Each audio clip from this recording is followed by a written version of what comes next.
Hey folks, it's Ardwulf. Welcome. Today we're going to unbox a game that I have been waiting a good long time for, The Forgotten Battles from Multi-Man Publishing. This is the latest game in the Operational Combat series.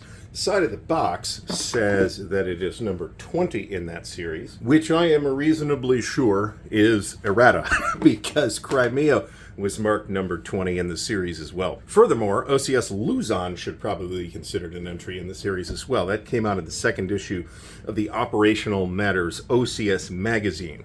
So what we have is the second in Tony Burkett's East Front trilogy. This is the follow-up to The Third Winter, which I played quite a bit of, and I've played this during the playtest. OCS was, of course, originally designed by the late, great Dean Essig. This game is, again, designed by Tony Burkett, and the development was done by Chip Saltzman. It is in the big MMP 3-inch box, so without further ado, let's open her up and see what we got. I enjoyed this tremendously in the playtest, and it is linkable with The Third Winter. There will be a third game in the series, which is now in playtesting, called The Hero City, which is that northern Leningrad sector. These are all 4-map games taking place between, I believe, September and April, or September of 1943, and April or May of 1944. So the MMP parts list says that this should contain a box and a lid, two 22 by 34 inch map sheets, two 22 by 34.5 inch map sheets. I'm not sure I expected that. 8 counter sheets, 1 OCS 4.3 series rulebook, 1 Forgotten Battles game-specific rulebook, 1 Forgotten Battles scenario book, 2 player booklets, 1 for the Axis, 1 for the Soviets, 1 bonus scenario, 2 OCS 4.3 charts and tables, and 8 player aid cards, which I'm not going to read off, and 2 6-sided dice. So the first thing we're going to do here, I think, is pull out one of the maps so that we can take a look at it, but the veterans of OCS will, of course, recognize that this is done in the traditional OCS map art style as established by Dean Essig himself so many years ago. So on this map, this is map A, we've got Minsk down here. So this is a much less, let's call it less fluid sector than is on the Third Winter maps, because there's a lot more terrain. There's a lot less open tank country. There is not none, but the Germans start the campaign pretty dug in, and the Soviets have to figure out a way to pound their way through that, given their own logistical and command limitations. So in addition to map A here, we've got 3 additional maps, all of which are approximately the same size as standard wargame maps, although 2 of them are just a little bit longer in this direction. In terms of books, we have quite a few. This is the latest OCS series rules. There have been no really substantial changes to these rules for quite a while at this point. We also have a scenario book. We have the Forgotten Battles game-specific rules. We have Axis and Soviet player booklets, and the bonus scenario. So the OCS rulebook, as usual, printed on what I would say a satin finish paper, 56 pages. Again, these rules have not changed particularly in the last quite a while. So taking a look at the scenario book, this is 36 pages. And we have what look like 6 different scenarios, but there is that bonus scenario, so don't forget about that one. So scenario 1 is the full campaign. Just from an organizational standpoint, I don't know that I'm going to be writing any letters to Congress about this, but I would prefer, generally, that the campaign scenario be either the first scenario in the book or the last scenario in the book. That makes it easier to find stuff when you're playing the campaigns, as we often do. So this is the whole campaign. It's all 4 maps, 26 September 1943 to 26 April 1944, for a total of 63 turns. Here's our setups here. I suspect that a more efficient way to present this information could be found, but you know, MMP has, and the OCS team, the gamers team, have stepped it up with recent releases, as far as I'm concerned, with better play aids and physical improvements and things like that. So hopefully that is something that we can get done eventually as well. Here's scenario 2, the Liberation Offensive. This is what we would have called the January scenario. It is the campaign, but it starts at the end of January instead of the end of September.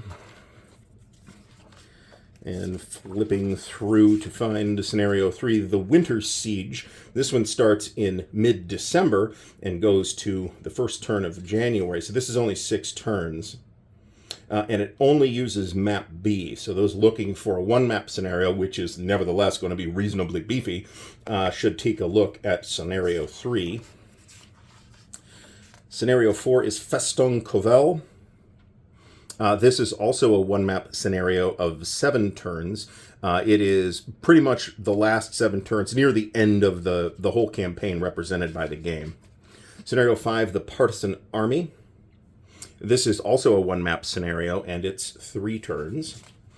These would be excellent, but again, beefy, because none of these are going to be like small scenarios as such. We'll see about the bonus scenario, though. The Gomel-Kiev Offensive is scenario 6. It's 13 turns, September to November 1943. And it does look like this is all 4 maps. And then at the end of the book, we will have a Soviet and Axis order of arrival. That is our reinforcement schedule for the campaign. Now, here's the Forgotten Battles game-specific rulebook, and this is, again, set and finished paper, 28 pages. Tony's trilogy here does have what I would consider to be a relatively large amount of game-specific rules in the context of OCS games that we have seen in the past, some of which have been fairly minimalist about game-specific rules. These are not. These are huge games that will take a tremendous amount of effort and organization to set up and play, and none of the... I mean, we've seen a lot of these game-specific rules before. A lot of this started out in the Third Winter, but at the same time, if you haven't played Third Winter, you might not be used to them yet. Nothing here should be particularly difficult. The big thing... I think the most significant change is the way the Soviet higher-level command, and the German, actually, higher-level commands affect gameplay here. It is done in a very interesting way that I really like as an addition to the rules. So, designer notes by Tony Burkett, developer notes by Chip Saltzman. We do have a little homage to Dean here. He will be definitely missed. Big section on historical commentary. With pictures of a lot of the individuals. Ooh, Forgotten Battles Front Offensive Summary. This did not appear in Third Winter, which again I like a lot. Here's our bibliography down here. Gameplay notes by Chip. And here's another contents list and some errata stuff for Third Winter Crimea. We've got a new interdiction marker. It works exactly the same way. Nothing has actually changed. It just says interdiction on the counters instead of train busting. And the 0 strength step loss markers to enhance fog of war just a tiny bit, which is another thing that I actually like a lot. We got the 2 player booklets, one for the Axis side and one for the Soviets. These look like 8 pages apiece. Yes, that is the case. They've got a TEC on the back, and then all of your specialized... plus the weather tables.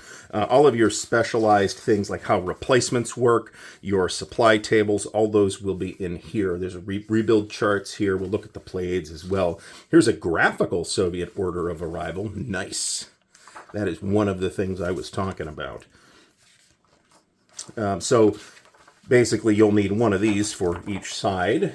And MMP has taken care of that. We also have the bonus scenario 7, Fighting Retreat. It is a 7-turn scenario using maps C and D in November of 1943.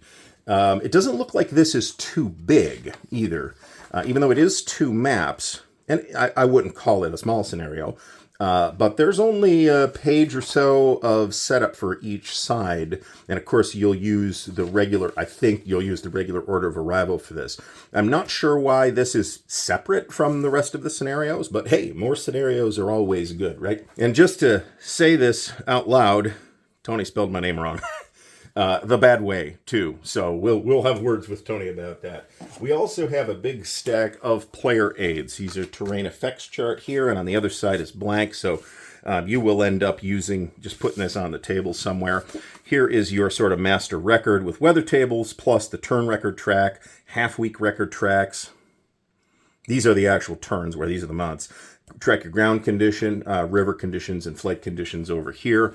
We have 2 Soviet cards. There's a Soviet player aid containing RVGK3 that kind of functions as Stavka's strategic reserve or operational reserve in this case. That's one of the things that was introduced with the Third Winter. And then there's this reinforcement and breakdown unit track as well. We have additionally 2 more Soviet player aids. One for multi-unit formations. I'm delighted, to say the least, that MMP's finally given us these on player aid cards, as opposed, because we always would keep these multi-unit formations off the map anyway. I'd much rather have that on this card rather than just stacking them off to the side, because things are easier to find. And then we have Soviet Player Aid 2 here, which has your front HQs. There are 4 Soviet fronts present in this game, and veterans of the Third Winter will understand what that means. Kind of supply and reinforcements flow from the fronts. And then there's a general records track up here, and special truck extenders, which is another thing that we have in fact seen before. I missed it, but there are 2 terrain effects charts as well. And then we've got some Axis player aids. Here's the Axis multi-unit formations. A lot of their multi-unit formations are down in the Third Winter sector.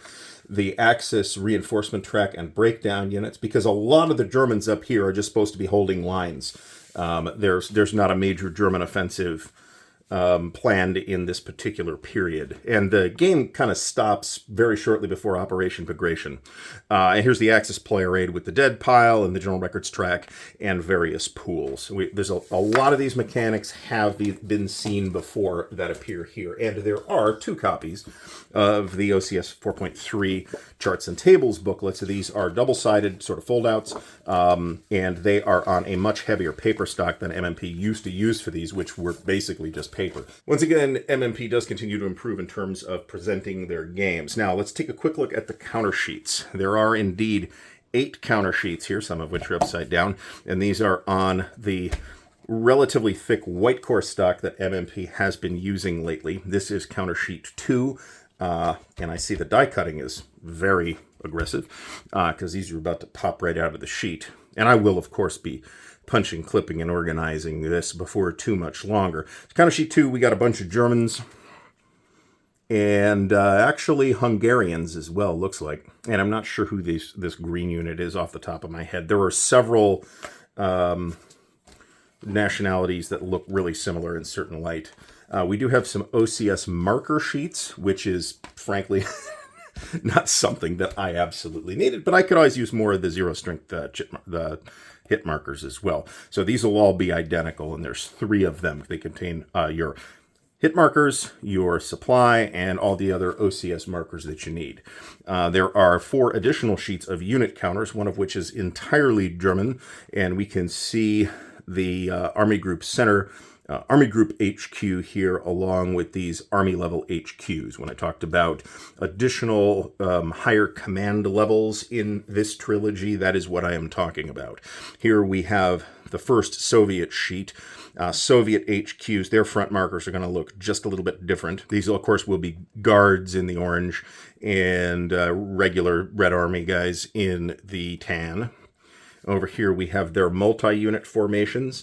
We've got the Soviet Air Army markers, the front markers, other miscellaneous stuff. Back here we've got some Axis breakdowns, some more hedgehogs. You do use a lot of hedgehogs in this game. Your Soviet Reserve markers, Soviet Air. We've got partisans over here too as well. So we finally have received the Forgotten Battles. The battles for Belorussia, September 1943 to April 1944. This is the 21st or 22nd. I'd have to actually double check the number since MMP got it wrong on a box. Not a big deal.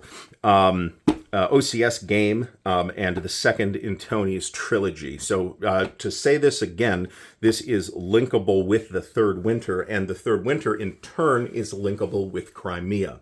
Once the 3rd volume in the trilogy, The Hero City, is out, you will be able to play out the entire East Front from Leningrad, really Finland, southern Finland, to the Crimea, from September 1943 to April 1944, and I have seen it done. It is very exciting. Obviously, that is a huge game. Massive thanks to the patrons of Ardwulf's Lair, whose support and encouragement make what we do at Ardwulf's Lair possible. Thank you, patrons. Links to help support the channel are in the video description, so check out the Patreon, the Ko-Fi, and the merch store where you can get snazzy Ardwulf's Lair t-shirts, drinking vessels, and other cool swag. There is also an affiliate link for Noble Knight Games in the video description. If you buy stuff through that affiliate link, it helps to support the channel with Noble Knight store credit. Thank you, Noble Knight. Until next time, thanks for watching, and happy gaming.